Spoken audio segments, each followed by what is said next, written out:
Hi friends, welcome back to my channel. ಕುಂದಾಪುರದಿಂದ ತುಂಬಾ ತರದ ಮೀನ್ ತಗೊಂಡ್ ಬಂದಿದ್ವಿ. ನಮ್ ಕಡೆಗಿಂತ ಅಲ್ಲಿ ರೇಟ್ ಸ್ವಲ್ಪ ಕಡಿಮೆನೆ ಇರುತ್ತೆ. ಹಾಗೆ ವೆರೈಟೀಸ್ ಆಫ್ ಮೀನು ಅಲ್ಲಿ ತುಂಬಾ ಕಡಿಮೆ ಬೆಲೆಗೆ ಸಿಗುತ್ತೆ.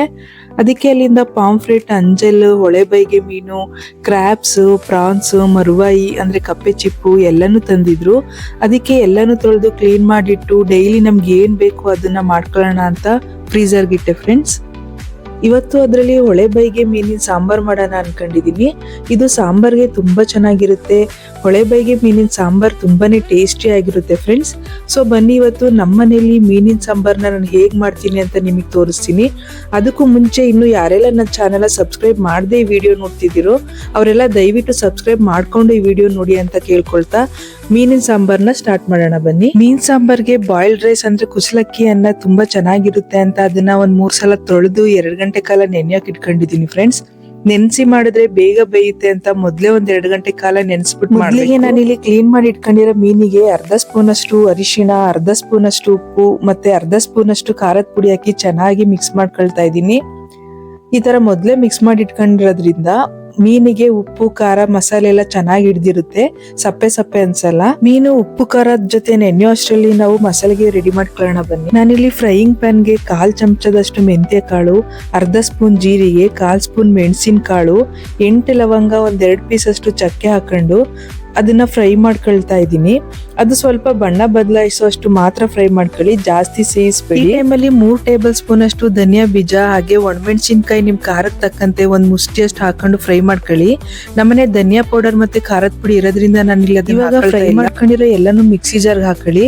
ಹಾಗೆ 1 ಮುಷ್ಟಿ ಸಾಂಬಾರ್ ಸೊಪ್ಪು, 2 ಈರುಳ್ಳಿ, 1 ಮುಷ್ಟಿ ಬೆಳ್ಳುಳ್ಳಿ ಮತ್ತೆ 1 ಮುಷ್ಟಿ ತೆಂಗಿನಕಾಯಿ ತಗೊಂಡಿದ್ದೀನಿ. ಅದನ್ನು ಮಿಕ್ಸಿ ಜಾರ್ಗೆ ಹಾಕೊಳ್ತಾ ಇದ್ದೀನಿ. ಆಮೇಲೆ 1 ಸ್ಪೂನ್ ಅಷ್ಟು ಖಾರದ ಪುಡಿ ಹಾಕೊಳ್ತಿದ್ದೀನಿ ಮತ್ತೆ 3 ಟೇಬಲ್ ಸ್ಪೂನ್ ಅಷ್ಟು ಧನಿಯಾ ಪುಡಿ ಹಾಕೊಳ್ತಾ ಇದ್ದೀನಿ. ಇದನ್ನೆಲ್ಲ ಹಾಕೊಂಡು ಸ್ವಲ್ಪ ನೀರ್ ಹಾಕೊಂಡು ರುಬ್ಕೊಳ್ತಾ ಇದ್ದೀನಿ. ಈ ಟೈಮಲ್ಲಿ ನಿಂಬೆ ಹಣ್ಣಿನ ಗಾತ್ರದಷ್ಟು ಹುಣಸೆ ಹಣ್ಣನ್ನು ಸೇರಿಸ್ಕೊಳ್ಳಿ. ನಾನಿಲ್ಲಿ ಹುಣಸೆ ಹಣ್ಣನ್ನ ರುಬ್ಬಕ್ ಹಾಕೊಳ್ದೆ ನೆನೆಯಕ್ಕೆ ಇಟ್ಕೊಂಡಿದ್ದೀನಿ. ಸಾಂಬಾರ್ ಕುದಿಬೇಕಾದ್ರೆ ಹುಳಿನ ಬಿಡ್ಕೊಳ್ಳೋಣ ಅಂತ. ರುಬ್ಬಿದೆ ಹುಳಿ ಜಾಸ್ತಿ ಆಗ್ಬಿಡುತ್ತೆ ಅಂತ ಎಷ್ಟು ಬೇಕೋ ಅಷ್ಟು ಹುಳಿ ಬಿಡ್ಕೊಳಕ್ ನಾನು ಈ ತರ ಮಾಡ್ತೀನಿ. ಇವಾಗ ಸ್ಟವ್ ಮೇಲೆ 1 ಪಾತ್ರೆ ಇಟ್ಕೊಂಡು ಅದಕ್ಕೆ 1 ಸೌಟಷ್ಟು ಎಣ್ಣೆ ಸೇರಿಸ್ಕೊಳ್ತಿದ್ದೀನಿ. ಎಣ್ಣೆ ಬಿಸಿ ಆದ್ಮೇಲೆ ಒಗ್ಗರಣೆಗೆ 1/4 ಹಿಡಿಯಷ್ಟು ಜಜ್ಜಿರೋ ಬೆಳ್ಳುಳ್ಳಿ ಹಾಕೊಳ್ತಾ ಇದ್ದೀನಿ. ಚಿಕ್ಕದಾಗಿ ಕಟ್ ಮಾಡ್ಕೊಂಡಿರೋ 1 ಈರುಳ್ಳಿ ಸೇರಿಸ್ಕೊಳ್ತಿದ್ದೀನಿ. ನೀವು ಬೆಳ್ಳುಳ್ಳಿ ಜಾಸ್ತಿ ಹಾಕಿದಷ್ಟು ಸಾಂಬಾರ್ ತುಂಬಾ ಟೇಸ್ಟಿ ಆಗಿರುತ್ತೆ ಫ್ರೆಂಡ್ಸ್. ಆಮೇಲೆ ಸ್ವಲ್ಪ ಕರಿಬೇವಿನ ಸೊಪ್ಪು ಹಾಕೊಂಡು ಈರುಳ್ಳಿ ಹೊಂಬಣ್ಣ ಬರೋವರೆಗೂ ಫ್ರೈ ಮಾಡ್ಕೊಳ್ಳಿ ಫ್ರೆಂಡ್ಸ್. ಆಮೇಲೆ ನಾನಿಲ್ಲಿ 1 ಟೊಮೊಟೊ ಚಿಕ್ಕದಾಗಿ ಕಟ್ ಮಾಡ್ಕೊಂಡು ಹಾಕೊಳ್ತಾ ಇದ್ದೀನಿ. ಟೊಮೊಟೊ ಆಪ್ಷನಲ್ ಫ್ರೆಂಡ್ಸ್, ನಿಮ್ಗೆ ಬೇಕು ಅಂದ್ರೆ ಹಾಕೊಳ್ಳಿ. ಯಾಕಂದ್ರೆ ಹುಣಸೆ ಹಣ್ಣು ಹುಳಿ ಬಿಡೋದ್ರಿಂದ ನಿಮ್ಗೆ ಬೇಕು ಅನ್ಸಿದ್ರೆ ಹಾಕೊಳ್ಳಿ. ಟೊಮೆಟೊ ಹಾಕೋದ್ರಿಂದ ಟೇಸ್ಟ್ ಸ್ವಲ್ಪ ಡಿಫ್ರೆಂಟ್ ಆಗಿರುತ್ತೆ ಅಂತ ಹಾಕ್ತಾ ಇದ್ದೀನಿ. ಈ ಟೈಮಲ್ಲಿ ರುಚಿಗೆ ತಕ್ಕಷ್ಟು ಹರಳುಪ್ಪನ್ನ ಹಾಕೊಳ್ತಾ ಇದ್ದೀನಿ. ಇವಾಗ್ಲೇ ಉಪ್ಪು ಹಾಕೋದ್ರಿಂದ ಟೊಮೆಟೊ, ಈರುಳ್ಳಿ ಎಲ್ಲ ಬೇಗ ಬೇಯುತ್ತೆ ಅಂತ ಸೇರಿಸ್ಕೊಳ್ತಾ ಇದ್ದೀನಿ. ಟೊಮೆಟೊ, ಈರುಳ್ಳಿ ಎಲ್ಲ ಬೆಂದ್ಮೇಲೆ ರುಬ್ಬಿನ ಮಸಾಲೆನ ಹಾಕೊಳ್ತಾ ಇದ್ದೀನಿ ಫ್ರೆಂಡ್ಸ್. ಚೆನ್ನಾಗಿ ನೀರೆಲ್ಲ ಹಾಕೊಂಡು ಮಸಾಲೆನ ಪೂರ್ತಿ ಹಾಕೊಳ್ಳಿ. ಆಮೇಲೆ ಈ ಮಸಾಲೆಗೆ ಅರ್ಧ ಸ್ಪೂನ್ ಅಷ್ಟು ಅರಿಶಿಣ ಪುಡಿ ಹಾಗೆ ಅರ್ಧ ಸ್ಪೂನ್ ಅಷ್ಟು ಗರಂ ಮಸಾಲ ಪುಡಿ ಸೇರಿಸ್ಕೊಂಡು ಮಿಕ್ಸ್ ಮಾಡ್ಕೊಳ್ತಾ ಇದ್ದೀನಿ ಫ್ರೆಂಡ್ಸ್. ಇವಾಗ ನಿಮ್ಗೆ ಸಾಂಬಾರ್ ಎಷ್ಟು ಗಟ್ಟಿ ಬೇಕೋ ಅಷ್ಟು ನೀರ್ ಹಾಕೊಂಡು 1 ಹದಕ್ಕೆ ನೀರ್ ಹಾಕೊಂಡು ಸರಿ ಮಾಡ್ಕೊಳ್ಳಿ. ಇವಾಗ ಸಾಂಬಾರ್ 1 ಕುದಿ ಬರ್ಲಿ ಫ್ರೆಂಡ್ಸ್. ಇವಾಗ ಸಾಂಬಾರ್ 1 ಕುದಿ ಬಂದ್ಮೇಲೆ ನಾನಿಲ್ಲಿ 4 ಹಸಿಮೆಣಸಿನ್ಕಾಯಿನ ಮಧ್ಯೆ ಕಟ್ ಮಾಡ್ಕೊಂಡು ಸಾಂಬಾರ್ಗೆ ಸೇರಿಸ್ಕೊಳ್ತಾ ಇದ್ದೀನಿ. ಹಾಗೆ 1 ಇಂಚಷ್ಟು ಶುಂಠಿ ತಗೊಂಡು ಚಿಕ್ಕದಾಗಿ ಕಟ್ ಮಾಡ್ಕೊಂಡು ಹಾಕೊಳ್ತಾ ಇದ್ದೀನಿ. ಈ ತರ ಹಾಕೋದ್ರಿಂದ ಟೇಸ್ಟ್ ಡಿಫ್ರೆಂಟ್ ಆಗಿರುತ್ತೆ. ಹಾಗೇನೆ ಪರಿಮಳನು ಘಮ ಘಮ ಅಂತ ಬರ್ತಾ ಇರುತ್ತೆ ಫ್ರೆಂಡ್ಸ್. ಆಮೇಲೆ ನಾವು ಹುಣಸೆ ಹಣ್ಣನ್ನ ನೆನ್ಸಿಟ್ಕೊಂಡಿದ್ವಲ್ಲ, ಅದ್ರ ರಸನ ಸಾಂಬಾರ್ಗೆ ಹಾಕೊಳ್ಳೋಣ. ನಮ್ಗೆ ಎಷ್ಟು ಹುಳಿ ಬೇಕೋ ಅಷ್ಟು ಹುಳಿನ ಸೇರಿಸ್ಕೊಳ್ಳಿ ಫ್ರೆಂಡ್ಸ್. ಇವಾಗ ಚೆನ್ನಾಗಿ ಮಿಕ್ಸ್ ಮಾಡ್ಕೊಂಡು ಸಾಂಬಾರ್ಗೆ ಉಪ್ಪು, ಹುಳಿ, ಖಾರ ಎಲ್ಲ ಸರಿಯಾಗಿದೆಯಾ ಅಂತ ಚೆಕ್ ಮಾಡಿ ಮತ್ತೊಂದು ಕುದಿ ಬರಿಸ್ಕೊಳ್ಳಿ. ಮತ್ತೊಂದು ಕುದಿ ಬಂದ್ಮೇಲೆ ಉಪ್ಪು ಖಾರ ಹಾಕಿ ಮಿಕ್ಸ್ ಮಾಡಿ ಇಟ್ಕೊಂಡಿರೋ ಮೀನನ್ನ ಒಂದೊಂದಾಗಿ ಸಾಂಬಾರ್ ಒಳಗೆ ಸೇರಿಸ್ಕೊಳ್ಳೋಣ ಫ್ರೆಂಡ್ಸ್. ಮೀನನ್ನ ಒಂದ್ರ ಮೇಲೆ ಒಂದು ಹಾಕೊಳಕ್ ಹೋಗ್ಬೇಡಿ, ನೋಡ್ಬಿಟ್ಟು ಪಕ್ಕ ಪಕ್ಕನೆ ಹಾಕೊಳ್ಳಿ.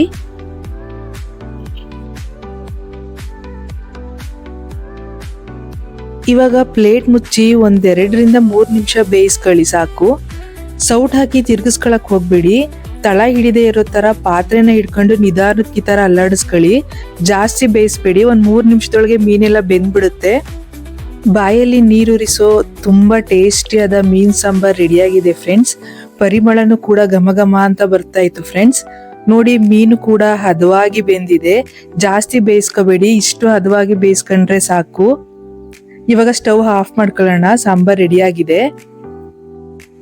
ನಂತರ ನಾವು ಅನ್ನ ಮಾಡಕ್ಕೆ ನೆನ್ಸಿಟ್ಕೊಂಡಿರೋ ಬಾಯ್ಲ್ಡ್ ರೈಸ್ ನ ಮತ್ತೊಂದ್ಸಲಿ ಚೆನ್ನಾಗಿ ತೊಳ್ಕೊಂಡು ಕುಕ್ಕರ್ಗೆ ಹಾಕೊಳ್ಳೋಣ ಫ್ರೆಂಡ್ಸ್.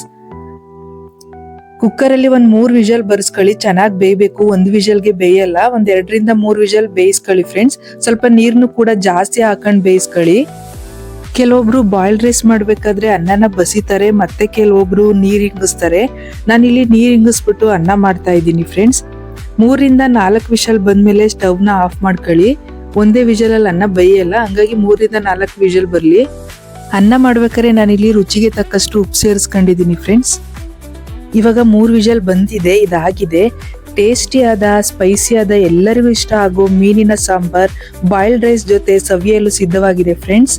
ಟೇಸ್ಟ್ ಅಂತೂ ನಿಜವಾಗ್ಲೂ ತುಂಬಾನೇ ಚೆನ್ನಾಗಿತ್ತು ಫ್ರೆಂಡ್ಸ್. ನಾನು ಹೇಳಿರೋ ತರನೇ ನೀವು ಮನೇಲಿ ಮಾಡ್ಕೊಂಡು ಟೇಸ್ಟ್ ಹೇಗಿತ್ತು ಅಂತ ಕಮೆಂಟ್ ಮಾಡಿ ಹೇಳಿ. ಹಾಗೇನೆ ಸಬ್ಸ್ಕ್ರೈಬ್ ಮಾಡೋದು ಮರಿಬೇಡಿ ಅಂತ ಹೇಳ್ತಾ ಇವತ್ತಿನ ವಿಡಿಯೋನ ಮುಗಿಸ್ತಾ ಇದ್ದೀನಿ ಫ್ರೆಂಡ್ಸ್. ಧನ್ಯವಾದಗಳು.